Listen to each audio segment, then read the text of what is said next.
Well, blessings, everybody. This is Dale. Thank you for joining with me today on the Word Podcast.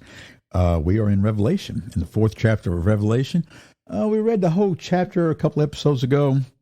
Previous episode, we looked at the first 4 verses. So I want to go back and read those 4 verses again, remind us the context, and we'll keep pressing on. So chapter 4, verse 1 says this: After these things I looked, and this is John speaking, and behold, a door opened in heaven. And the first voice which I had heard, like the sound of a trumpet speaking with me, remember that back in the first chapter? He said, that voice says, come up here, and I will show you what must take place after these things. So from here to the balance of the book are things which must take place after the previous things that were in the book. Verse 2, immediately I was in the Spirit, and behold, a throne was standing in heaven, and one sitting on the throne.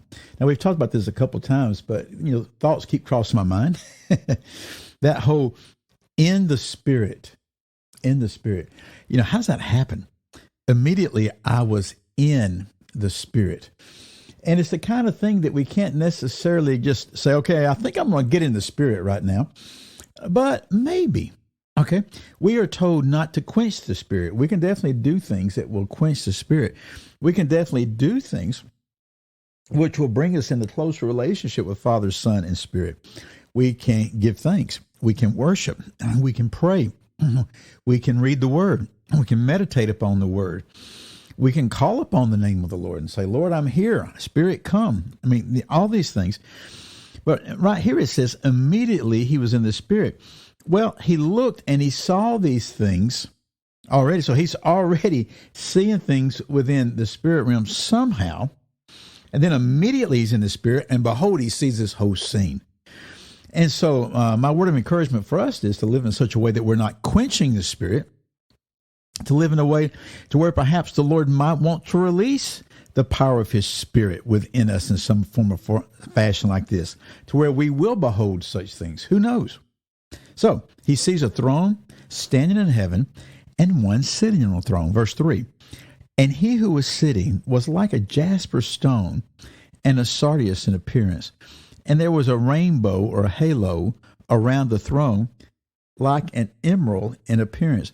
So he's not saying that the one that's sitting on the throne is a stone, that he's like a statue or anything. No.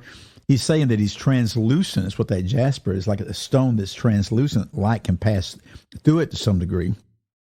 And sardius in appearance, which can, that stone can be like flesh colored.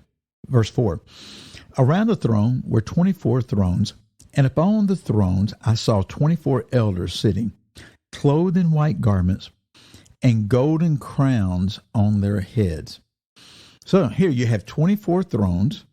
And on those 24 thrones, there's 24 elders. So apparently there's an elder in every throne there. They're clothed in white, speaks of purity, right? And they have golden crowns on their heads. So this is the scene. Now let's press on, verse 5.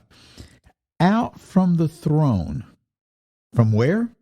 Out from the throne came flashes of lightning and sounds and peals of thunder. Okay, so out from this throne where he sees this thing, out from the throne, you have flashes of lightning. There's lightning coming forth, and it's multitudes of it, flashes. And then he says, and sounds, and so immediately you think, well, that must be thunder. No, because the next thing he says, and peals of thunder. So what's the deal with the sounds? Well, the Greek word for sounds is actually the word phone. Phone, it's probably pronounced phone, but it's a phone, like we have telephone, okay? So it's actually a phone, and it means like a blast. It means a cry of something. Y'all hang on just a second here. Okay, I'm back. The UPS guy came up. I'm actually at the office today, and we're closed, but they know to come up and stare in the window right here. So anyway, phone. So what does this mean? It means, a cry, a blast of sound, an outcry, an utterance. It can mean, and is translated most time as voices. So in this context, he's hearing sounds. Now, John has said when he hears a voice, he says, what? I heard a voice. Okay. And it may be that there's multitudes of voices that he's hearing here, because we're going to see that later. Everybody's singing and worship and declaring some things before God. But I just want you to see that there's things happening here, that from this throne, there's flashes of light that are breaking forth. There's sounds, whether they're outcries or voices or whatever it may be that's occurring. There's peals of thunder. So if it's thunder, that really tells us, okay, this is lightning, but not lightning in the traditional sense likely that we understand lightning. And probably definitely not being created in the same way that lightning is created in our hydrological cycle in our existence. Well, the verse continues, verse 5, and it says, and there were 7 lamps of fire burning before the throne, which are the 7 spirits of God. Well, there's that phrase again. We encountered that back in, was it the first chapter? Yeah, first chapter of Revelation, the 4th verse. The spirits of God, the 7 spirits of God. And at that time, we sort of read this passage right here too, and there's another one that we encounter. So what is this? Well, I think it's speaking of the Spirit of God. Are there 7 spirits of the Holy Spirit, of the Spirit of God? Probably not in that sense, in the way that we would understand a number and time and stuff like that. It's probably just a picture of the fullness and the completion, the fullness of God, the fullness of the Spirit of God. And it's being manifested by the 7 spirits, and you have these 7 lamps of fire burning before the throne. What's interesting, it says, there are 7 lamps of fire burning before the throne, which are the 7 spirits of God. So these 7 lamps of fire are the 7 spirits of God. So we'll just continue to keep an eye on this, because we're going to get a couple more points in Revelation that give us more information about this. But just deal with the facts, okay? This is what it says. These are the 7 spirits of God. Now, of course, the New American Standard I'm reading right now capitalizes spirits. And so that's a less than subtle hint as to what they think it may be. But the sentence continues.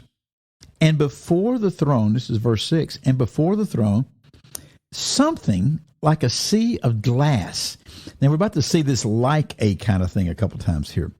He says, I see something that's like a sea of glass. Well, Ezekiel saw something similar to this in the first chapter of Ezekiel when he had a vision. So he sees this sea that's something like glass, and then he says, like crystal. And in the center and around the throne, 4 living creatures, full of eyes in front and behind.